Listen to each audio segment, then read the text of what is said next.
You know those photos that just stop you in your tracks? The ones that are so detailed, so perfect, you're convinced they have to be magic.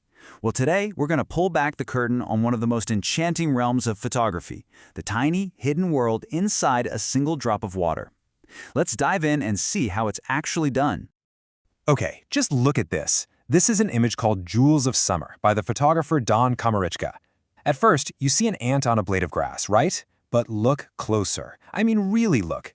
That ant is inspecting a whole row of these tiny spheres, and inside every single one is a perfect reflection of a flower.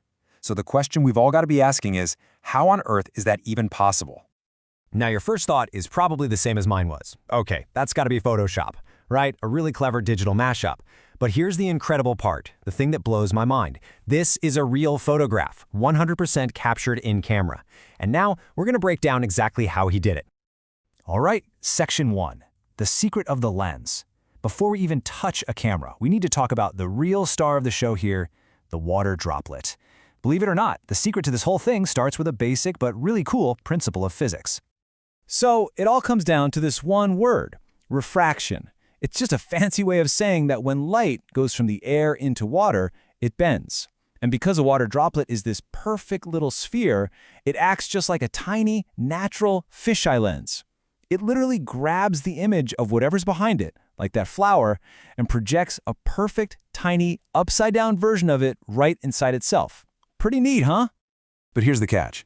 To get that perfect little lens, you need a perfect little sphere of water. You can't just spray any old plant. Most of the time, the water just spreads out and makes a wet mess. So, the photographer had a clever trick up his sleeve. He used something called blue fescue grass. See, this grass has this kind of powdery coating on it that makes water beat up into perfect little balls. It's all about surface tension. No perfect beads, no tiny lenses. Simple as that.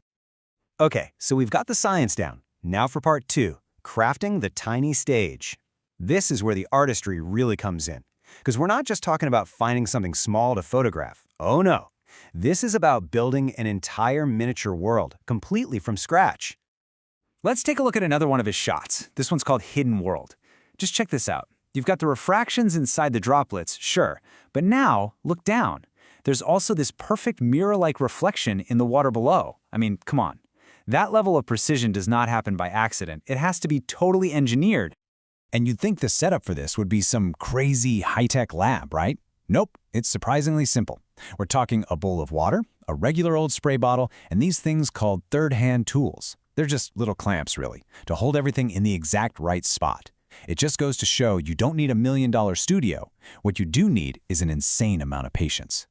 And getting to that final shot, it was all trial and error. You know, a series of eureka fails, as he calls them. First, he noticed that mist from the spray bottle was landing on the background flower, and that was ruining the image inside the droplets. Okay, easy fix. Keep the flower dry. But then a new problem. When he put the dry flower into the bowl, it displaced the water and washed away all his perfect little droplets. Ugh. The final eureka moment came when he realized he had to set up the flower first and then slowly, carefully add the water. See, every single failure was just a clue leading him to the perfect shot. All right, on to Section 3, the impossible shot. So, the stage is set. The lighting is perfect. The droplets are sitting there like tiny jewels. Everything's ready. Now for the hardest part, the really technically demanding part, actually taking the picture. I love this quote from the photographer Don Kamarichka because it just nails the feeling. He says, "Macro photography can be a little like juggling eggs blindfolded." And it's so true. You've got all these tiny, delicate things you're trying to control at once. One little mistake, one breath of air, and the whole thing is ruined. And half the time, you don't even know what you did wrong.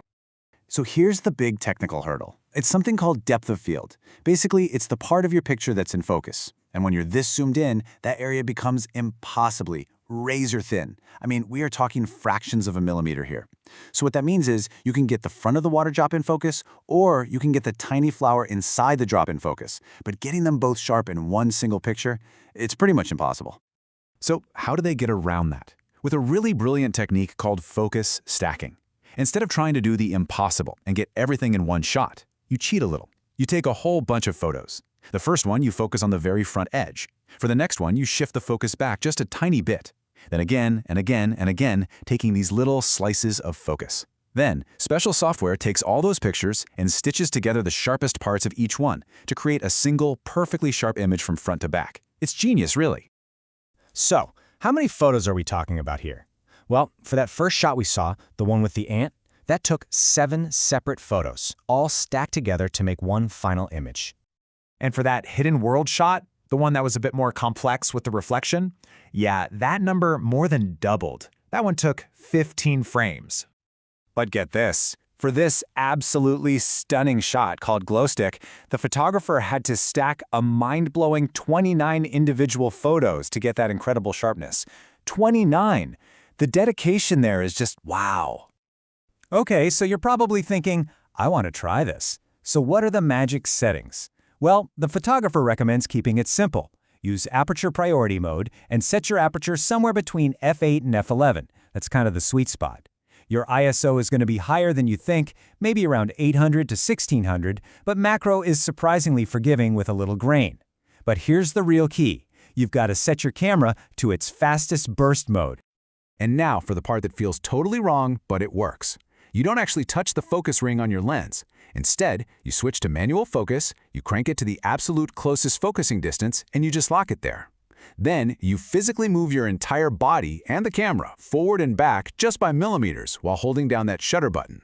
You're basically spray painting a burst of photos across the subject, hoping to catch all those different focus points you need for the stack. It takes some practice for sure, but that's the technique. And that brings us to our last section, your turn to experiment. We've looked at the science, the incredible artistry, and the technical skill, but maybe the most important ingredient in all of this is just a sense of wonder and curiosity. Like the photographer says, it all comes down to pre-visualization, experimentation, timing, and a bit of luck. You gotta see the shot in your head first, then you have to be willing to play and fail and try again, and yeah, sometimes you just need a little bit of luck to line everything up. But the best part? This kind of magic is something anyone can find, literally in your own backyard. When you look at these photos, you realize they're not just pictures of water on a leaf. They're whole universes, built with care and captured with incredible skill. They're a perfect reminder that if you just have the right knowledge and a spark of creativity, the most ordinary, everyday things can become absolutely extraordinary. You know, this kind of magic isn't hidden away in some far-off place. It's right here, all around us, just waiting to be discovered in the tiniest details. So the only question left is, what hidden worlds are you gonna find?